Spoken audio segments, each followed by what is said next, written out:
Hi, this is Vijay Kesari and welcome to Andhra Podcaster, where we discuss questions, perspectives and possibilities focused on development of Andhra. Friends, CBN garu and team first cabinet meeting conduct చేశారు. ఈ ఎపిసోడ్లో ఆ meeting highlights ఏంటో చూద్దాం. కొన్ని common సెన్సికల్గా కూడా అనిపించిన points ఉన్నాయి, కొన్ని కన్సర్న్స్ ఉన్నాయి అండ్ కొన్ని మిస్సింగ్ పాయింట్స్ కూడా ఉన్నాయి.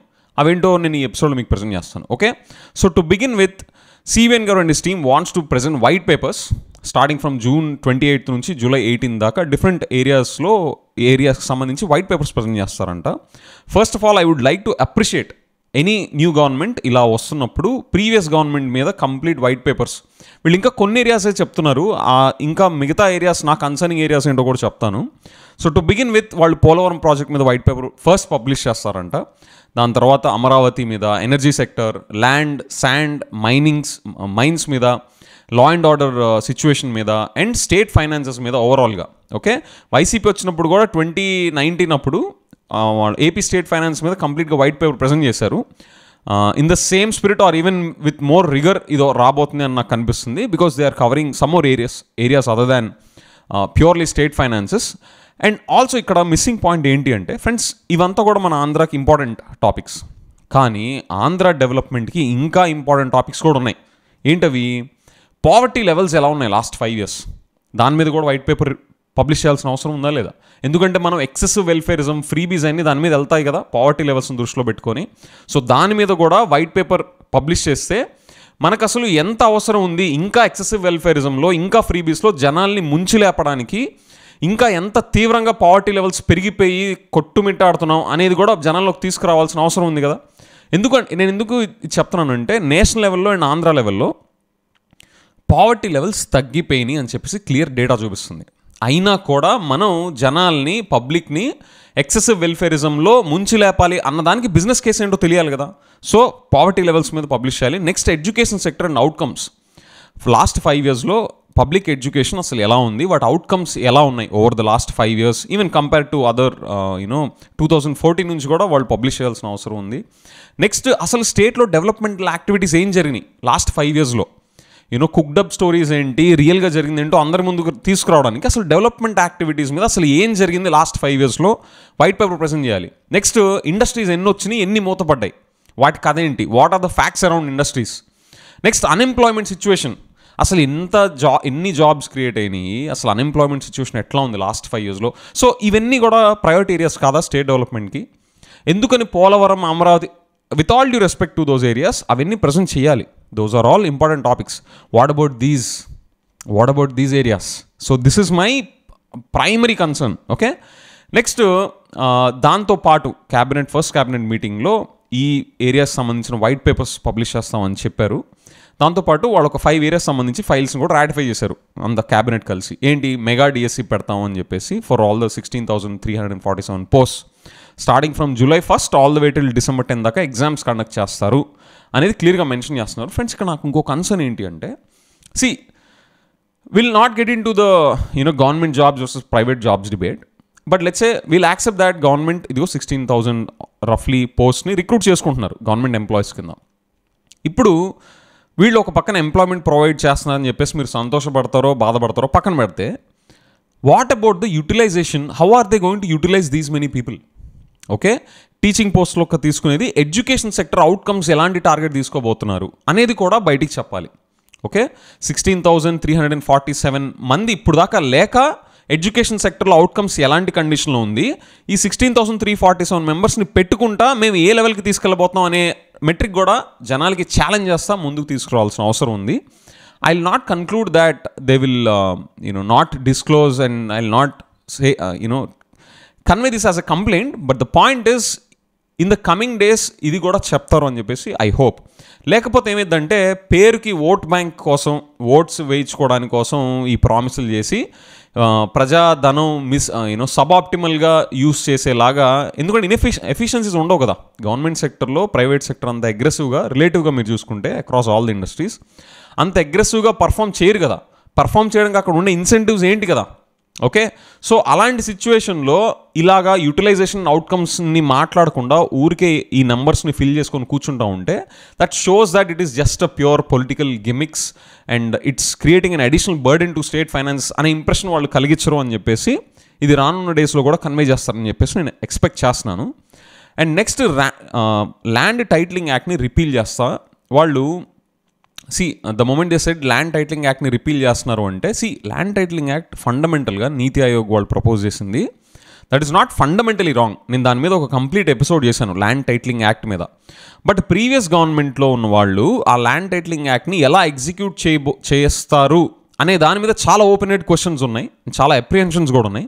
నేను అవంతా డీటెయిల్గా ఒక ఎపిసోడ్ చేశాను, మీరు ఇంట్రెస్టెడ్గా ఉంటే దాని మీద చూడండి. It's short episode.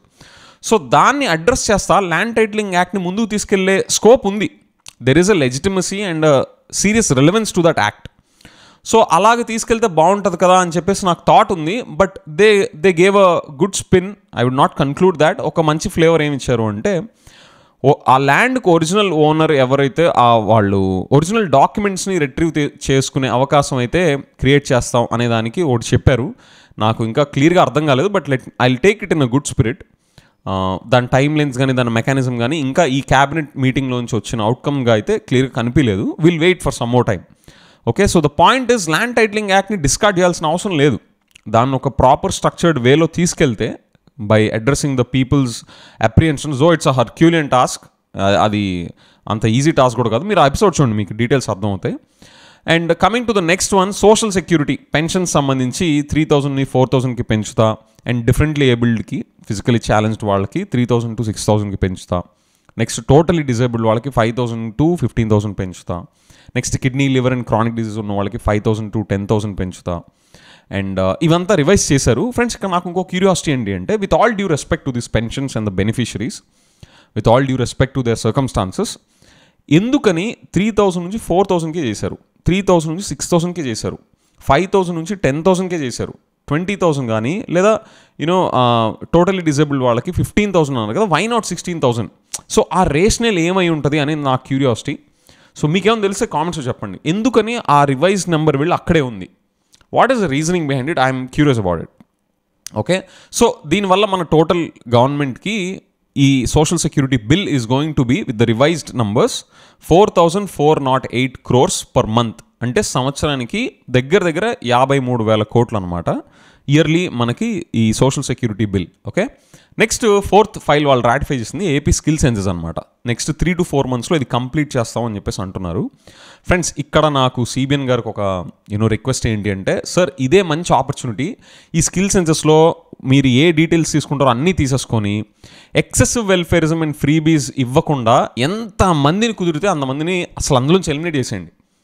మీరు ఇందాక physically disabled, economically backward, physically totally disabled అలాంటి వాళ్ళు ఉంటారు కదా, సీనియర్ సిటిజన్స్, వాళ్ళకి ఎవరైతే కోర్ యాక్చువల్ రియల్ బెనిఫిషరీస్నే టైటన్ అప్ చేసేసి మిగతా వాళ్ళందరినీ ఇదే స్కిల్ సెన్సెస్ డేటాను పెట్టుకొని మొత్తం తీసేసేయండి. అండ్ నేను ఓపెన్గా చెప్తున్నా, మీరు పవర్లోకి వస్తారా రారా, లెట్స్ సే జగన్ గారి చేయాలంటున్నా, I will say the same thing. Okay, I really don't care about your political wins or losses. I only care about state development.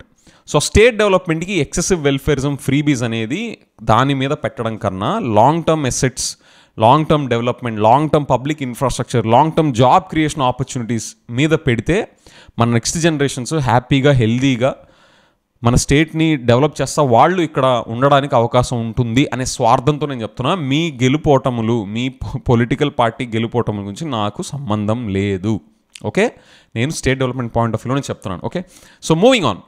Next, అన్నా క్యాంటీన్స్ని వాళ్ళు రిస్టోర్ చేస్తా. That they also ratified that file. Drug abuse సంబంధించి దాన్ని control చేయడానికి 5-member cabinet sub committee పెట్టి వాళ్ళు ఒక action plan తయారు చేస్తామని చెప్పేసి అంటున్నారు. Friends, I'm quite surprised man. అంటే ఒక క్యాబినెట్ మీటింగ్లో డ్రగ్ అబ్యూస్ మీద ఒక సబ్ కమిటీ పెడతాం అని చెప్పేసి అది కూడా ఒక యాక్షన్ ఐటమేనా? అంటే థింక్ అబౌట్ ఇట్. ఆల్రెడీ ఆ మీటింగ్కి వస్తా some set of action items కానీ టాప్ ప్రయారిటీ అన్నీ ఓవర్ నైట్లో అవ్వవు కదా.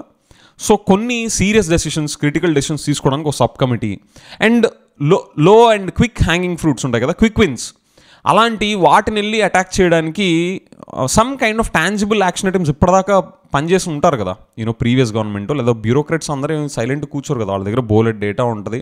వాళ్ళని గ్రౌండ్లో దింపితే వాళ్ళు ఏం చేయాలో వాళ్ళకి చాలా బాగా వాళ్ళకి ఇంటెల్ ఉంటుంది. సో వాటిని పెట్టుకొని ఇదిగో మనకున్న టాప్ 10 or 20 ప్రాబ్లమ్స్ ఇవి related to drug abuse or 20 action items. ఈ 1 and 2కి సంబంధించి క్విక్గా మనం యాక్షన్ తీసుకోవచ్చు. We'll declare them in this first cabinet meeting.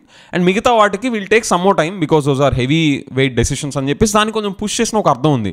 ఒక క్యాబినెట్ మీటింగ్ పెట్టి అందులో మళ్ళీ సబ్ కమిటీ పెడుతున్నాం అని చెప్పడానికి ఈ క్యాబినెట్ మీటింగ్లో డ్రగ్ అబ్యూస్ సంబంధించిన యాక్షన్ ఐటమ్ మీద very very inefficient way to deal this problem man. దీనికి ఉన్న తీవ్రతను పెట్టుకొని అసలు ఫస్ట్ షాకర్ ఏంటంటే వీళ్ళు June 5th ఎలక్షన్ రిజల్ట్ వస్తే ఈరోజు June 24th or 25th ఈరోజు కూర్చొని ఈ డెసిషన్ మేకింగ్ జరుగుతుంది అనేదే బిగ్గెస్ట్ షాక్. ఓకే, ఎవరి సెంటిమెంట్స్ వాళ్ళకు ఉంటాయి, ఎవరి ఫార్మాలిటీస్ ట్రెడిషన్స్ వాళ్ళకు ఉంటాయని వాళ్ళకి రెస్పెక్ట్ ఇచ్చున్న ఫస్ట్ క్యాబినెట్ మీటింగ్లో అఫీషియల్గా తీసుకునే action item is setting up a sub committee man. This is like poorest performing activity అని చెప్పచ్చు of this entire cabinet meetings outcomes. Okay, at least some kind of 1 or 2 action items టక్ ఈ వెళ్ళి చేసేయండి, మిగతా వాటికి సబ్ కమిటీ వచ్చి సీన్లోకి వచ్చి వాళ్ళు డెసిషన్స్ తీసుకుంటారు అని చెప్పేసి అంటే that would have been an impressive one. But this is what it is.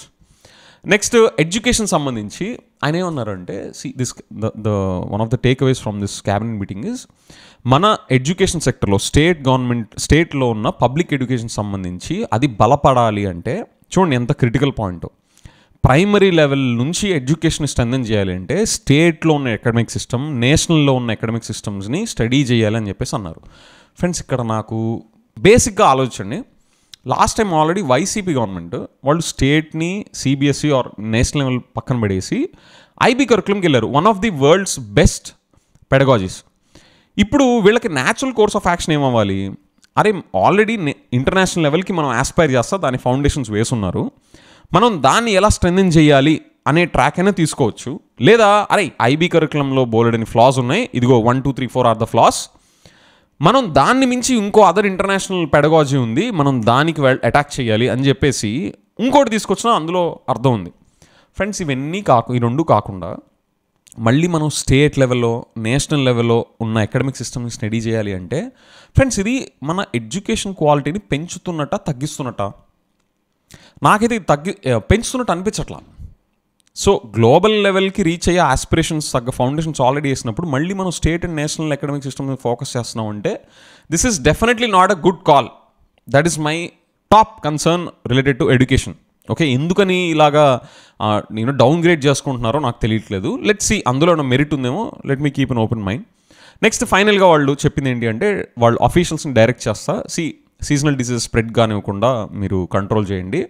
And స్టేట్లో ఉన్న రోడ్స్ని కూడా రిపేర్ పనులు దానికి యాక్షన్ ప్లాన్ సంబంధించి వాళ్ళు ఆఫీషియల్స్ని డైరెక్ట్ చేశారు. So friends, these are the key highlights from this meeting. So నాకు మిస్సింగ్ పాయింట్స్ ఏంటో చెప్పాను, కన్సర్న్స్ ఏంటో చెప్పాను, కామన్ సెన్స్ కూడా అర్థం కాని ఏంటో నేను చెప్పాను. So I might be wrong. మీకు ఇందులో నేను ఎక్స్ప్రెస్ చేసిన పాయింట్స్లో వ్యాలిడిటీ ఉందా లేదా నేనే రాంగ్ అనుకుంటున్నానా, ఇవన్నీ రైట్ ట్రాక్లోనే వెళ్తున్నాయి 100% అని మీరు అనుకుంటున్నారా? నాకు కామెంట్స్లో మెన్షన్ చేయండి. మీరు అనుకునే మిస్సింగ్ పాయింట్స్ ఏంటి, మీకు వచ్చిన కన్సర్న్స్ ఏంటి, అండ్ మీకు వచ్చే కామన్ సెన్సికల్ క్వశ్చన్స్ ఏంటో అవి కూడా కామెంట్స్లో మెన్షన్ చేయండి based on this first cabinet meeting outcomes. Okay, with that thank you.